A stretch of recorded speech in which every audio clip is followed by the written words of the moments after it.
샬롬. 주일 예배로 나오신 여러분들을 환영합니다. 이제 마음을 다해 우리 주님께 예배하겠습니다. 너희 권능 있는 자들아, 영광과 능력을 여호와께 돌리고 돌릴지어다. 여호와께 그의 이름에 합당한 영광을 돌리며 거룩한 옷을 입고 여호와께 예배할지어다. 이스라엘아 들으라. 우리 하나님 여호와는 오직 유일한 여호와이시니 너는 마음을 다하고 뜻을 다하고 힘을 다하여 내 하나님 여호와를 사랑하라. 아멘. 저희를 구원하시고 삶을 풍성하게 하시는 하나님 아버지, 저희를 향하신 주님의 크신 사랑에 감사드립니다.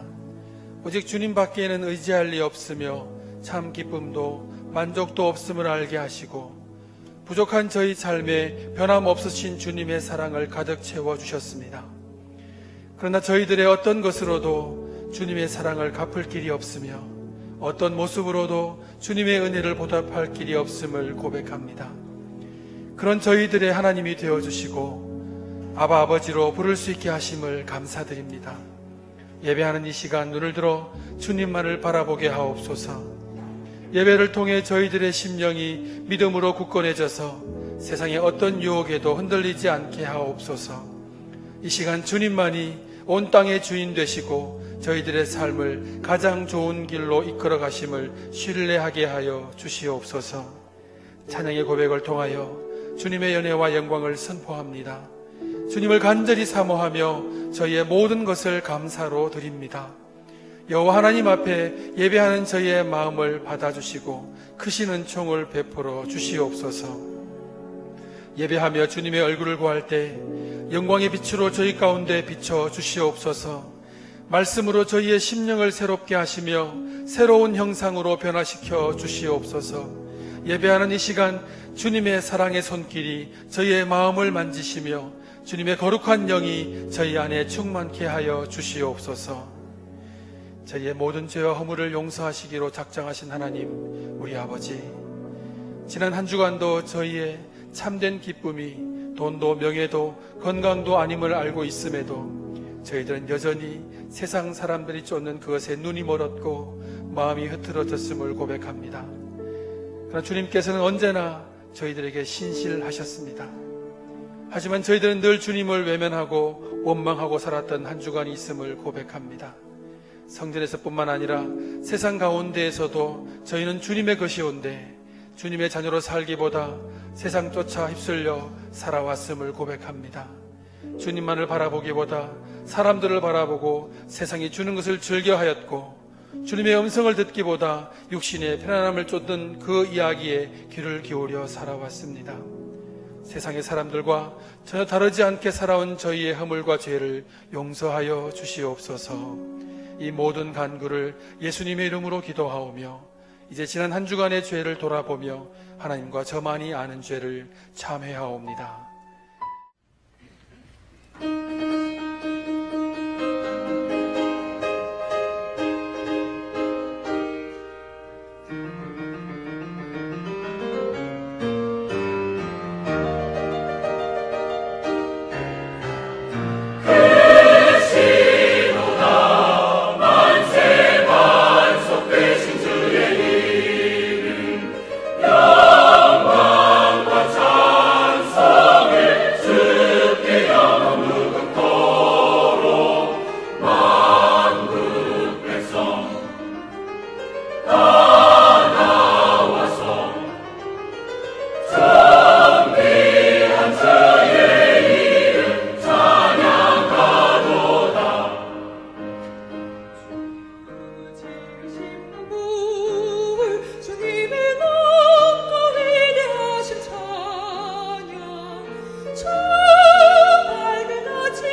하나님 말씀 함께 보겠습니다.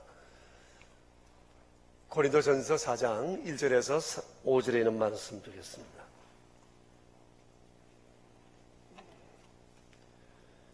살아계신 하나님의 말씀, 이제 우리 함께 받들어 읽겠습니다. 고린도전서 4장 1절에서 5절입니다.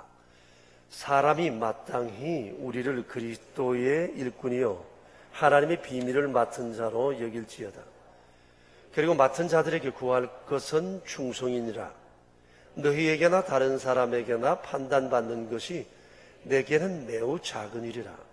나도 나를 판단하지 아니하노니 내가 자책할 아무것도 깨닫지 못하나 이로 말미암아 의롭다 함을 얻지 못하노라. 다만 나를 판단하실 이는 주시니라. 그러므로 때가 이르기 전 곧 주께서 오시기까지 아무것도 판단하지 말라. 그가 어두움에 감추인 것을 드러내고 마음의 뜻을 나타내시리니 그때에 각 사람에게 하나님으로부터 칭찬이 있으리라. 아멘. 지난 주일 3부 예배 후에 한 넉 달 전쯤 우리 교회 등록한 한 자매님을 만났습니다. 자매님은 50대 중반이신데 신앙적으로는 왕초보였습니다. 마침 미국에서 온 여동생도 함께 자리를 했는데 이 여동생은 신앙의 문외한이었던 언니가 예수님을 믿겠다는 얘기를 듣고 매우 놀랐다고 합니다. 근데 막상 와서 보니까 너무 기쁘고 감사하다고 얘기를 했어요. 한국에 머무는 석주 동안 우리 교회에 출석하시면서 함께 예배를 드렸고 또 내년에도 올 테니 함께 예배 드릴 수 있으면 좋겠다고 얘기를 했습니다. 그리고 우리 언니 잘 부탁한다고 당부의 얘기도 잊지 않았습니다. 이 왕초보인 이 자매님이 넉 달 전쯤 마음에 예수님을 믿고 싶은 마음이 너무 간절하게 생기더랍니다.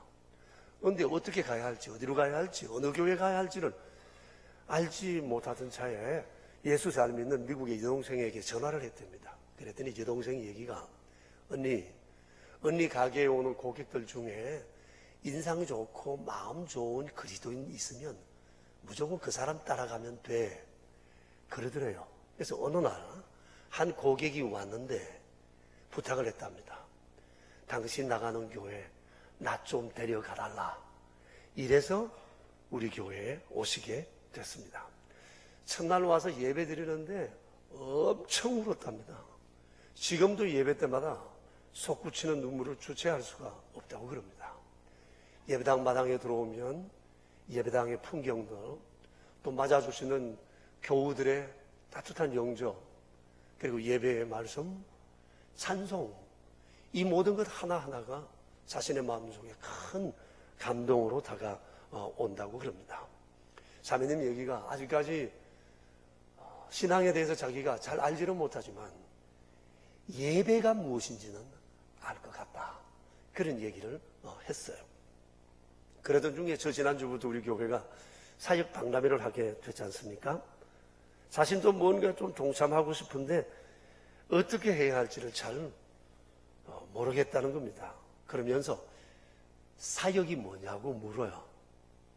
이 얘기를 듣고 있던 동생이 이렇게 설명해 줍니다. 언니, 그건 주님을 위해서 봉사하는 것을 말해. 언니도 사역했으면 참 좋겠어.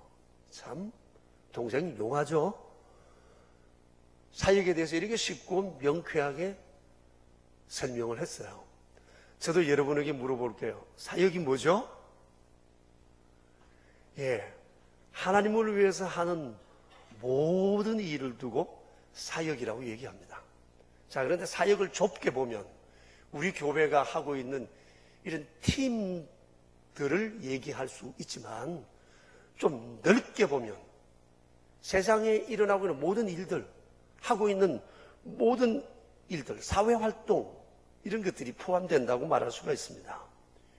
우리가 일을 할 때 그것이 어떤 일이든지 하나님을 염두에 두고 행한다면 그 역시 사역이라 말할 수 있는 겁니다. 어떤 분이 저에게 이런 얘기를 한 적이 있어요. 제가 일이 바빠 교회를 하지 못해서 너무너무 미안합니다. 언젠가 제가 이 일을 다 내려놓으면 그때부터 나 열심히 할 겁니다. 그렇게 얘기하는 분들에게 제가 늘 하는 말이 있습니다. 아닙니다. 당신은 지금 당신이 하고 있는 직업을 통해서 주님의 일을 하고 있습니다. 다만 그 일을 하나님의 일 하듯이 하십시오. 하나님을 섬기듯이 하십시오.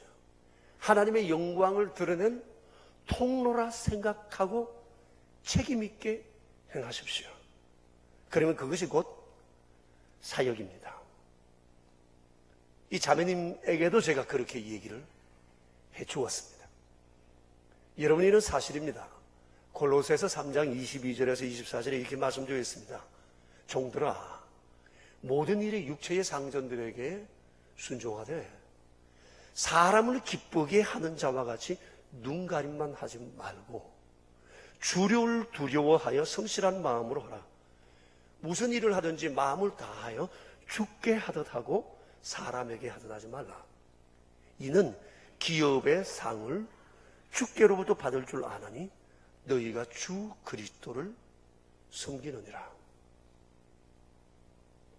여러분 보세요. 골로새서가 기록될 그 당시에 예수 믿는 종들은 일하는 태도가 달랐던 겁니다. 여러분, 이 말씀을 곰곰이 생각해 보십시오. 무슨 일을 하든지 그랬어요. 비록 그것이 종살이를 한다 할지라도 주님을 섬기듯 해라. 그러면 주님이 상을 주시겠다는 거예요. 주님이 그를 복되게 하시겠다고 말씀을 하고 계십니다.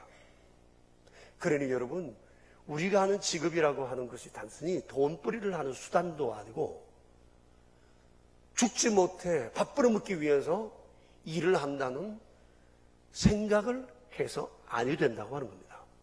우리는 이 모든 일들을 행하되 하나님의 일이라 생각하고 하나님을 섬긴다는 마음으로 생각하게 되면 일을 보는 시각이 달라지고 나 자신의 존재 가치가 훨씬 더 새로워지리라고 생각합니다. 여러분, 생각의 전환이 인생을 바꾸고 가치관을 새롭게 한다는 사실을 우리가 잊지 말아야 할 것입니다. 그래서 교회에서 하는 일도 중요하지만 세상에서 하는 모든 직업, 내가 하는 모든 일들도 중요하기는 마찬가지입니다. 왜냐하면 이 모든 직업을 하나님께서 우리에게 주셨기 때문입니다. 그래서 모든 일은, 모든 직업은 거룩하다 말할 것입니다. 다만 사람들이 그것을 모르고 있을 뿐입니다. 그렇기 때문에 우리는 항상 잊지 말아야 합니다. 나는 지금 하나님께서 내게 맡기신 이 일을 여기에서 하고 있다는 생각을 해야 합니다. 그래서 말씀드립니다. 형님, 이번 사역박람회 때 여러분들이 형편이 안 되어서 교회 사역에 동참하지 못했다고 해서 죄책감을 가지지 말았으면 좋겠습니다. 시간이 안 돼서 못하는 걸 어떡하겠어요? 대신에 내가 하고 있는 사회적인 일들을 주님의 일 하듯 하시면 교회 사역 하시는 거나 그 사역 하시는 거나 동일하다는 생각을 가지셔야 합니다. 주님의 이름으로 한다면 그 모든 것은 거룩해집니다. 자, 여기 강대상이 있습니다. 이건 책상입니다. 그러나 주님의 이름으로 이곳에 왔고 활용하기 때문에 이것은 성물입니다. 이 교회는 건물입니다. 그러나 주님을 위하여 구별되었기 때문에 이것을 성전이라고 얘기를 합니다. 우리가 하고 있는 세상의 모든 일들도 주님의 이름과 주님의 명예를 위해서 한다면 그 역시 성직이 되는 겁니다. 교회의 일만 성직이 아니라 세상에 있을 또 일들도 주의 이름으로 하면 성직이 됩니다. 목사만 성직자가 아닙니다. 주님의 이름으로 하는 모든 사람은 다 성직자요, 사역자라고 하는 사실을 기억해야 합니다. 아무튼 우리는 사역자입니다. 여러분, 이 사실을 꼭 마음에 새기시기 바랍니다. 금주부터 우리가 새벽 예배 때 예레미야서를 묵상하고 있는데 예레미야서를 쭉 펼치면 1장 5절에 이렇게 말씀이 기록되어 있습니다. 주께서 예레미야에게 하시는 말씀입니다. 내가 너를 모태에 짓기 전에 너를 알았고 어머니 태에서 나오기 전에 내가 너를 성별하였고 내가 많은 나라의 선지자로 너를 세웠다고 말씀하셨습니다. 하나님께서 예레미야를 사역자로 부르신 말씀이에요. 이사야도 바울도 이와 비슷한 경험을 했고 이런 고백을 했고 한평생을 사역자로 살아갔습니다. 자, 그런데 여러분 너무 놀랍지 않습니까? 하나님께서 사역자로 세우기 위해서 어머니 모태에 있을 때부터 이미 성별했다고 하는 겁니다. 그러니 이것이 어떻게 이사야나 예레미야나 바울의 일이기만 하겠어요? 믿음의 눈으로 보면 사역자가 아닌 사람이 하나도 없습니다. 다만 그것을 깨닫지 못하고 있을 뿐입니다. 우리가 세상에 태어난 것은 하나님께서 우리를 통해서 하시고자 하시는 일이 있기 때문입니다. 그래서 우리에게 이런 은사를 주시고 재능을 주시고 세상의 수많은 일 가운데 우리를 그리로 보내어 하나님이 원하시는 그 일을 하기를 원하시는 겁니다. 주님은 우리에게 말씀하십니다. 너는 사역자다. 그대의 이름은 사역자라고 말씀하십니다. 그래서 여러분 언제 어디에서 내가 어떤 일을 하든지 우리는 주님의 이름을 위해서 주의 일을 한다는 마음으로 일을 해야 하고 나는 지금 여기에 사역자로 있다고 하는 이 생각을 우리가 절대 잊지 말아야 한다는 겁니다. 이제 우리가 교회에서나 세상에서나 일을 할 때 좋은 사역자가 되어야 합니다. 정말 좋은 사역자가 되려면 어떻게 해야 하나? 오늘 성경에는 4가지로 말씀하고 있습니다. 그래서 여러분 좋은 직장인, 좋은 사업하시는 분, 좋은 사회인, 성숙한 그리스도인으로 그리고 교회 안에서도 우리 모두가 다 그렇게 살아갈 수 있게 되기를 바랍니다. 오늘 주의 이 말씀을 우리가 마음속에 잘 새겨야 할 것입니다. 첫째, 무슨 일을 하든지 자신을 마땅히 그리스도의 일꾼이라 여겨야 한다고 말씀하세요. 여기 일꾼이라는 말은 헬라 원어의 휘페레테스라는 단어입니다. 이 단어는 휘포라는 단어와 이레테스라는 두 단어의 합성어입니다. 휘포는 맨 아래라는 뜻이에요. 그런데 이레테스라는 말은 노를 젓는다는 뜻입니다. 그러니 일꾼이라는 말은 밑에서 노를 젓는 사람이다. 그런 말입니다. 여러분 옛날에 활약이 생기기 전에 큰 배를 움직일 때는 배 맨 밑창에 양쪽에 쫙 늘어서서 노를 젓는 사람들이 있습니다. 그러다가 힘들면 서로 교대하면서 배를 움직입니다.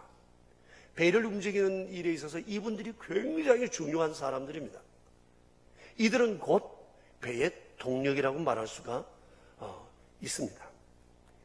여러분 명량이라는 영화를 보셨죠? 수많은 사람들이 봤다고 하는 영화인데 거북선이 어떻게 움직입니까?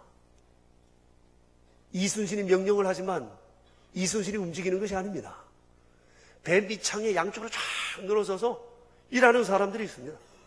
빨리 저으라면 빨리 젓고 천천히 저으라면 천천히 젓고 한쪽만 저으라면 한쪽만 젓습니다. 이렇게 해서 배가 움직이게 되는 겁니다.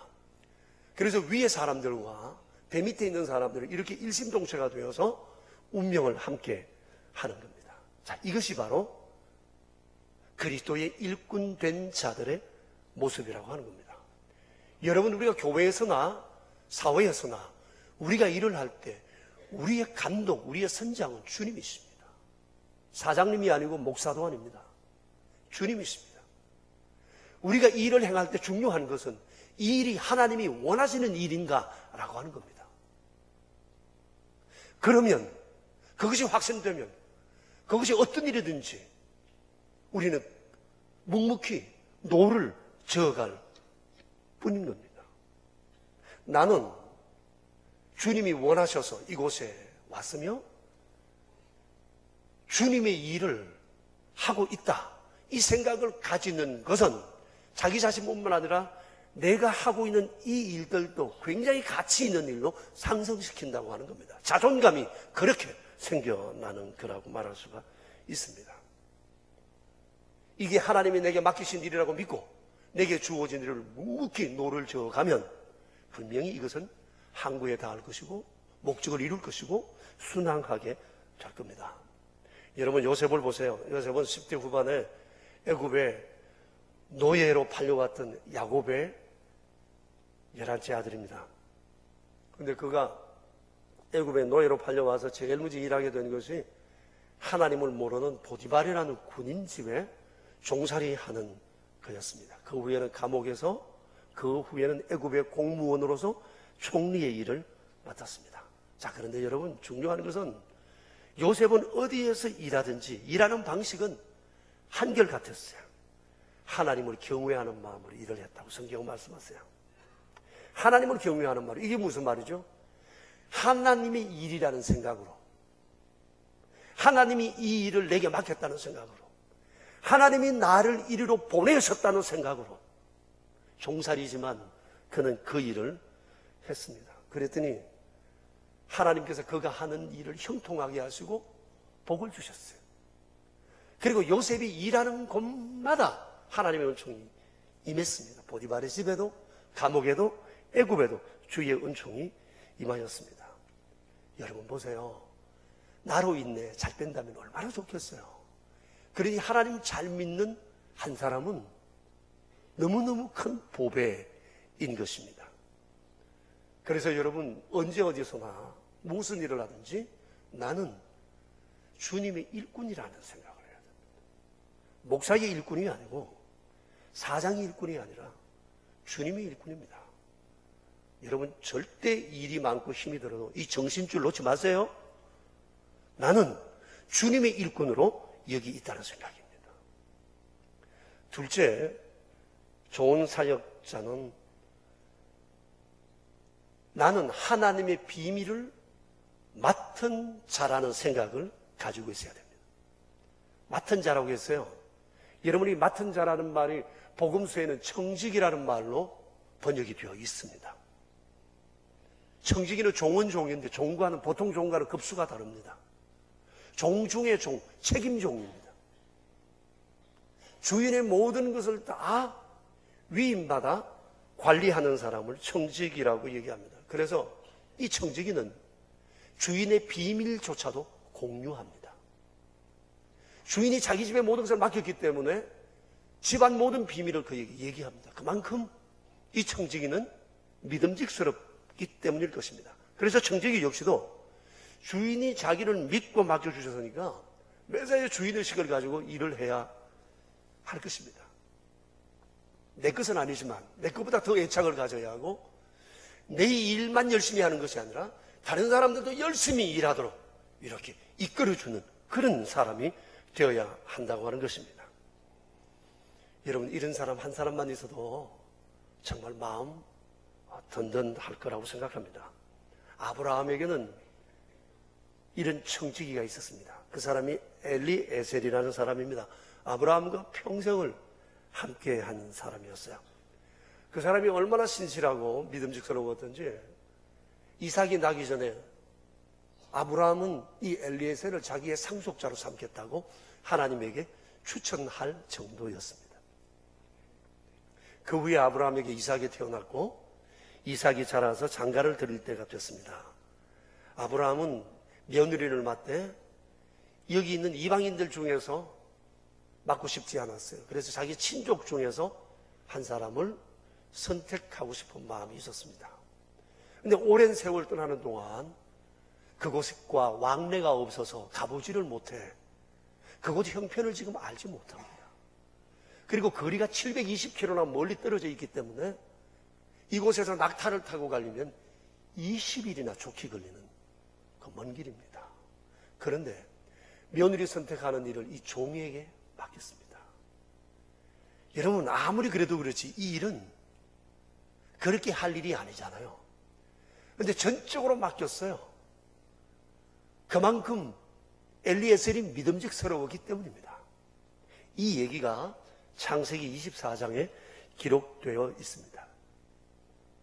여러분 한번 생각해 보세요. 우리 회사에 내가 모든 일을 다 이렇게 믿고 맡길 수 있는 사람이 있다면 얼마나 든든할까요? 우리 일터에 이런 사람이 있다면, 우리 사역팀에 이런 사람이 있다고 생각해 보세요. 정말 튼튼할 겁니다. 내가 이런 태도로 산다면 사람들이 나로 인해서 굉장히 행복해 할 거라고 생각되지 않습니까? 여러분, 하나님께서는 우리를 청지기로 삼으셨어요. 복음의 청지기로 삼으셨습니다. 우리를 통해 하나님이 하시고자 하시는 일을 하시고 싶어 우리에게 가정을 이루어 주셨고, 우리에게 교회를 주셨고, 지역을 주셨고, 일터를 주셨다는 겁니다. 그래서 우리는 무슨 일을 하든지 주님 생각하며 일을 해야 합니다. 주님 기뻐하시는 일을 해야 합니다. 주께서 원하시는 그 일을 책임 있게 이루어 가야 한다는 겁니다. 좋은 사역자가 되려고 하면 언제 어디서나 충성되어야 하고, 그리고 충성된 사람이라는 인정을 받아야 합니다. 여러분 2절 말씀을 보세요. 일을 맡긴 청지기에게 구할 것은 충성이라고 했습니다. 여러분, 어떤 사람이 충성된 사람이죠? 이 충성이라는 말과 믿음이라는 말의 헬라어에서는 어근이 같습니다. 충성은 피스토스, 그리고 믿음은 피스티스입니다. 자, 그러면 여러분, 어떤 사람이 충성된 사람이죠? 믿을 수 있는 사람입니다. 믿음이 가는 사람입니다. 믿어지는 사람입니다. 그 사람이 충성된 사람입니다.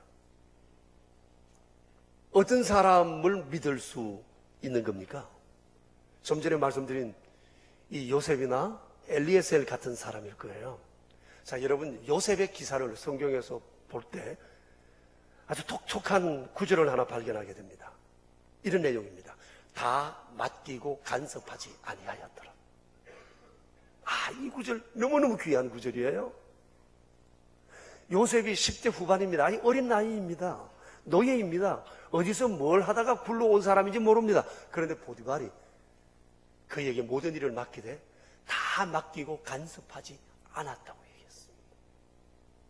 그리고 요셉이 모함을 받아가지고 감옥에 왔는데 간수장도 요셉에게 옥방의 모든 일들을 다 맡겼다고 얘기합니다.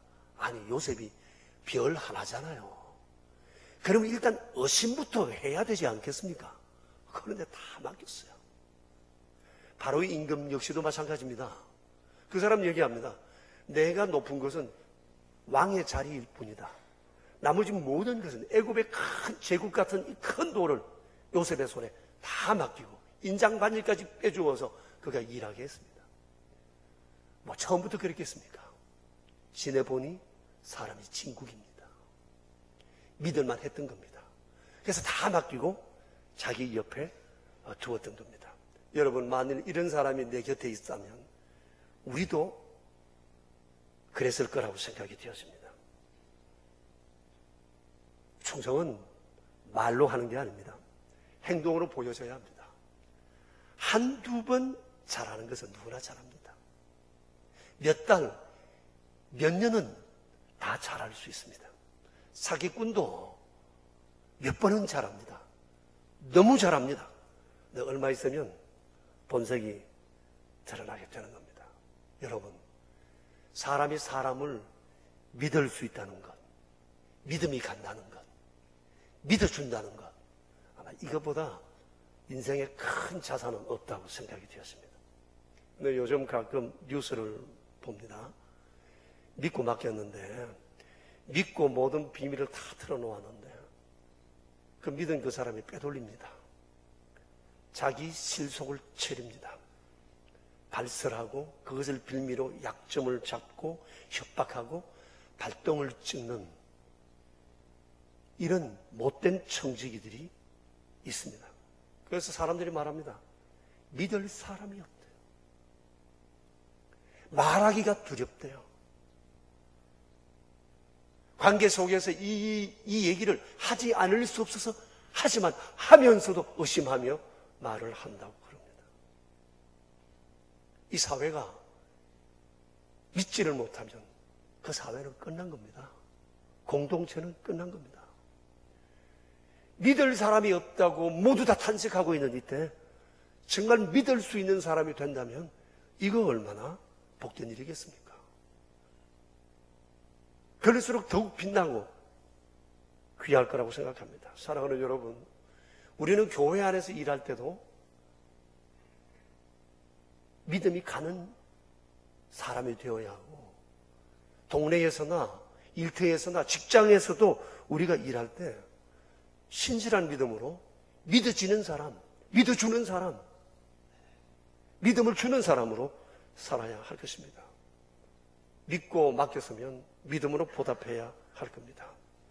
우리가 세상에 나갔을 때 그리스도인이라고 하는 이 한마디 때문에 참 믿어줄 수 있는 세상이 된다면 얼마나 좋을까요? 이게 우리의 과제입니다. 우린 그래야 합니다. 가정 안에서도 그리스도인이니까 서로가 믿어야 하고, 교회에서도 직장에서도 그래야 할 것입니다. 그런데 여러분, 한 가지 또 중요한 일이 있습니다. 좋은 사역자가 되려면 이거 마지막 네 번째 사실을 꼭 기억해야 합니다. 우리가 일을 하되 유의해야 할 것이 있는데 그것이 바로 사람들의 판단입니다.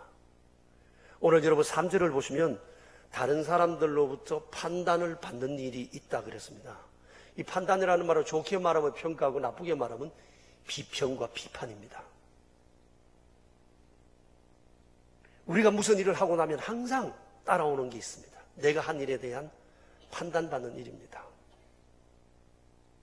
세상에 독불장군은 없습니다.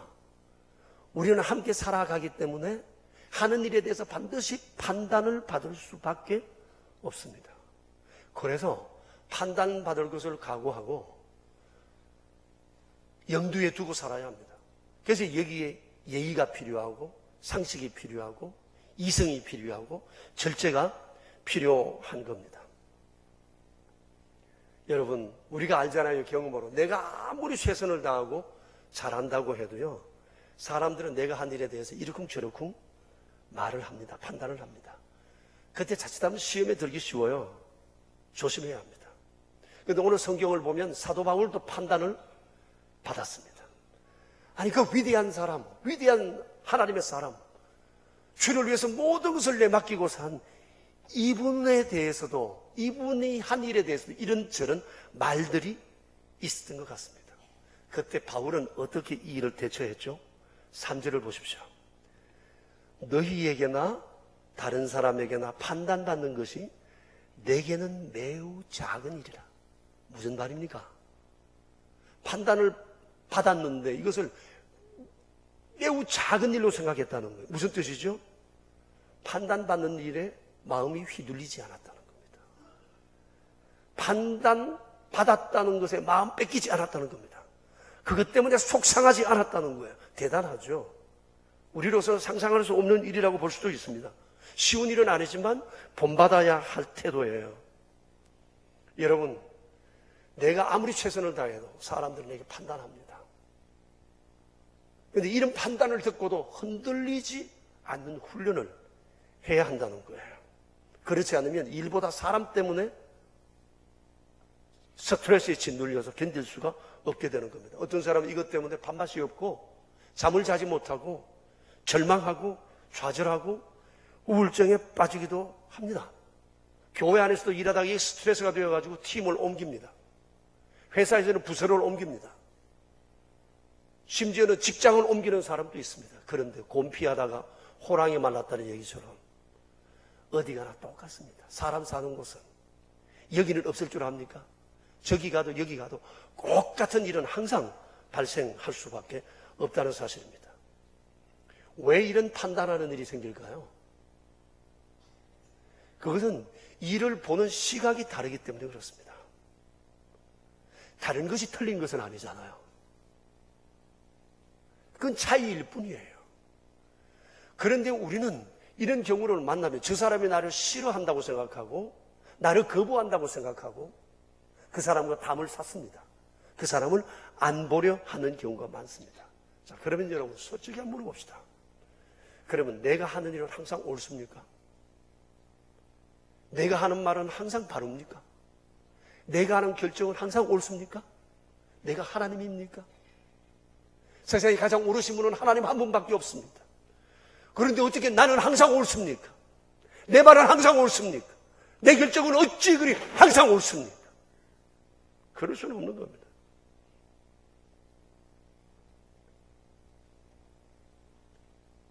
물론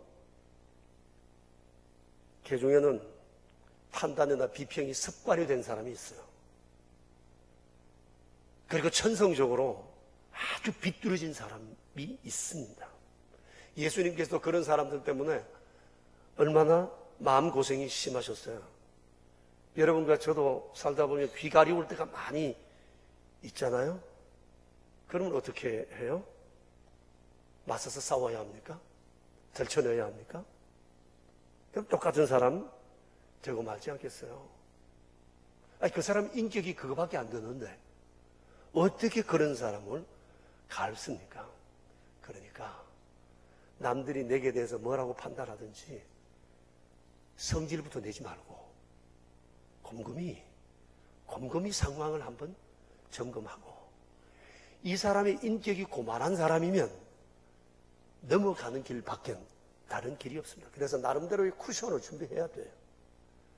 바울은 쿠션이 있었습니다. 첫 번째 쿠션은 나는 너희의 판단을 작은 일로 여긴다. 두 번째, 바울의 쿠션입니다. 뭐라고 그랬죠? 자기 자신 판단을 받았을 때 다른 사람의 판단보다 더 중요한 것은 자기에 대한 자기 판단이라는 거예요.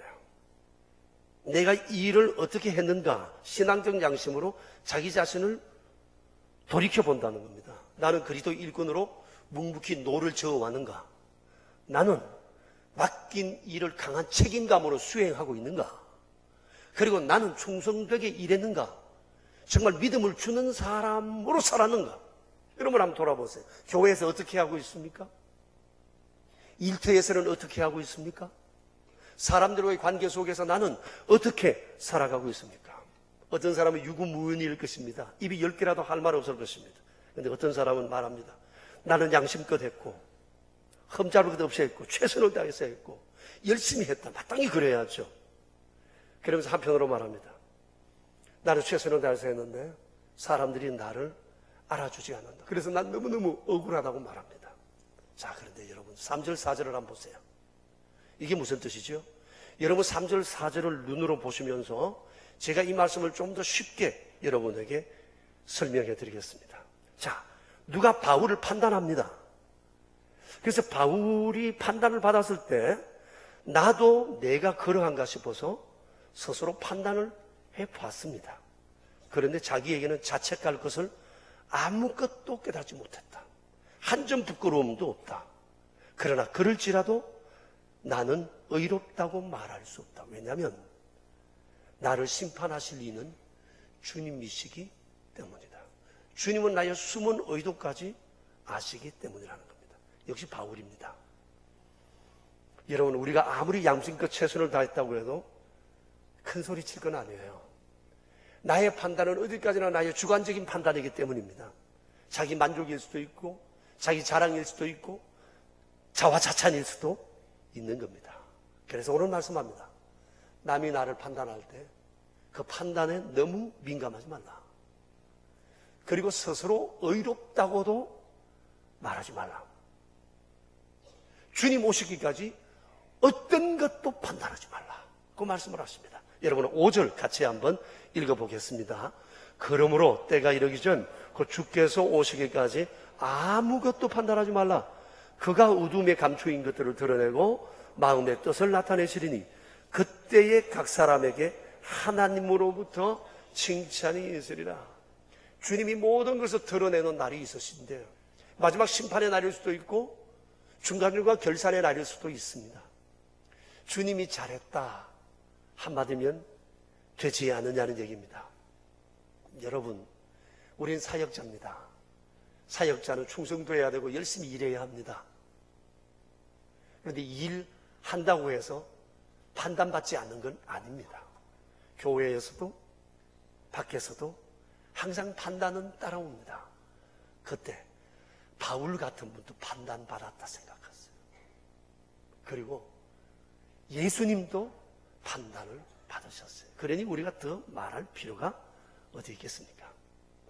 사랑하는 여러분, 나는 좋은 사역자인가? 오늘 주님은 네 가지를 말씀하십니다. 한번 우리 자신을 돌아보았으면 좋겠습니다. 첫째, 나는 무슨 일을 하든지 그리스도의 일꾼이라는 생각으로 일을 하고 있는가? 둘째, 나는 선한 청지기인가? 강한 책임감을 가지고 있는가? 셋째, 나는 충성된 사람인가? 믿을 수 있는 사람인가? 믿음을 주는 사람인가? 넷째, 나는 판단을 받을 때 유연한 태도로 대처하고 있는가? 아무쪼록 사역자라는 이 명예로운 이름을 더욱 명예롭고 아름답게 지켜갈 수 있게 되기를 축복합니다. 우리 함께 기도하겠습니다. 여러분 자신을 돌아보면서 어떻게 살아왔는지, 어떻게 살아야 할 것인지, 그대의 이름은 사역자라 말씀하시는 주님 앞에 한번 자기 자신을 돌아보며 기도해야겠습니다. 한 2분 정도 기도하겠습니다. 하나님 아버지,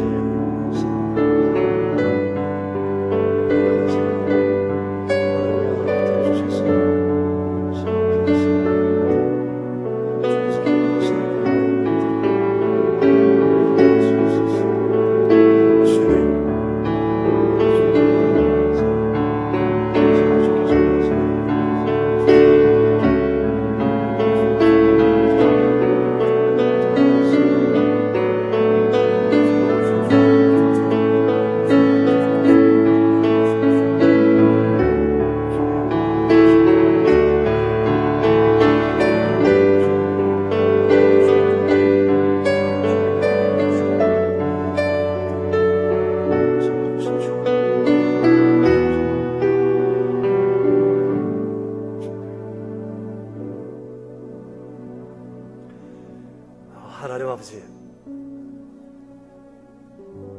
저희가 세상에 나기 전에 저희를 아시고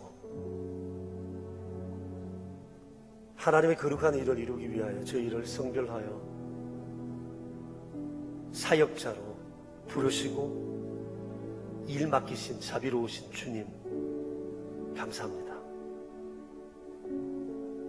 내가 있는 이곳 교회, 나의 일터, 나의 삶의 터전, 하나님께서 우리에게 필요하셔서 주신 곳인 줄을 믿고 저희들이 있는 이곳에서 하나님의 그 이름을 위하여 하나님의 일하듯 하나님을 섬기듯 행하는 저희들이 될 수 있도록 도와주시기 바랍니다. 그러나 돌이켜보면 마땅히 좋은 사역자가 되어야 함에도 불구하고 이런 몇 가지 일에 있어서 우리는 실수가 많았습니다. 묵묵히 노를 젓는 일에 있어서 내게 맡긴 일에 대해서 당한 책임감과 정말 믿음을 주는 사람으로 살아왔는가 돌아보지 않을 수 없으며 판단받는 일에 있어서 유연하게 대처하지 못함으로 인해서 또 다른 분란을 일으킨 적들도 많았습니다. 자비로우신 주님, 연약한 우리 좋은 사역자로 바로 세우고 싶으신 아버지께서 오늘 저희에게 귀한 말씀 하여 주신 것을 감사합니다. 우리 마음에 새기며 교회에서나 밖에서나 정말 하나님의 그 거룩하신 영광을 위해 살아가는 저희가 되도록 주님 도와주시옵소서. 우리 구주 예수 그리스도 이름으로 기도합니다. 아멘. 허물 많은 저희를 주의 사랑으로 사역자 삼으시고 주께서 원하시는 아름다운 일에 보내어 주의 뜻을 성취하시는 하나님 아버지의 은총을 감사드립니다. 오늘도 이 거룩하신 은혜를 기억하고 예물을 구별하여 주님 앞에 올려드립니다. 11조로 감사 예물로 추정헌금으로 오른손 헌금과 선교 헌금과 사랑의 식탁과 장학 헌금으로 구별하여 바치오니 아버지여, 손길들마다 더 큰 은혜로 붙드셔서 주의 원하시는 일에 아름다운 사역자로 서여지게 하여 주시옵소서. 우리 구주 예수 그리스도 이름으로 기도드리오며 이제는 만왕의 왕 되신 주 예수 그리스도의 은혜와 만유의 주제가 되시는 아버지 하나님의 크신 사랑하심과 성령님의 교통하심이 모인 저희 무리들과 명선의 모든 가족들과 주님의 몸 되신 교회 위에 이제로부터 영원히 함께 계시옵기를 간절히 축원하옵나이다. 아멘.